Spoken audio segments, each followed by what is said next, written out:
নেতিবাচক ধারায় শেষ হয়েছে ঢাকার শেয়ার বাজারের লেনদেন। সার্বিক সূচক ডিএসএক্স 2 পয়েন্ট কমে দাঁড়িয়েছে ৫,১89-তে। হাতবদল হয়েছে ৩৯১ কোটি টাকার শেয়ারের মালিকানা।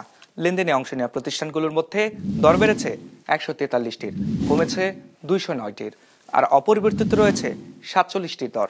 এবার বাজার নিয়ে বিশ্লেষণ শুনবো অ্যালায়েন্স ক্যাপিটাল অ্যাসেট ম্যানেজমেন্টের। মার্কেট যে নিউট্রাল সেন্টিমেন্টে ক্লোজ হয়েছে, ইন্ডেক্সের খুব একটা পরিবর্তন হয়নি, মাত্র 2 পয়েন্টস কমে এখন ফাইনালি ইন্ডেক্স দাঁড়িয়েছে ৫,১৯০ পয়েন্টসে। পাশাপাশি মার্কেটের টার্নওভার ছিল মাত্র ৪০০ কোটি টাকা। অর্থাৎ ইনভেস্টররা এখনো মার্কেটে যথেষ্ট কমই পার্টিসিপেট করছে।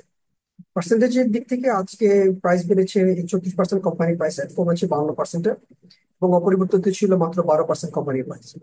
এবং ফাইনালি সেক্টরের দিক থেকে আজকে সবচেয়ে বেশি লেনদেন হচ্ছে টেক্সটাইল সেক্টরে, ফলোড বাই ফার্মাসিউটিক্যালস এবং ফুড অ্যান্ড অ্যালাইড সেক্টর।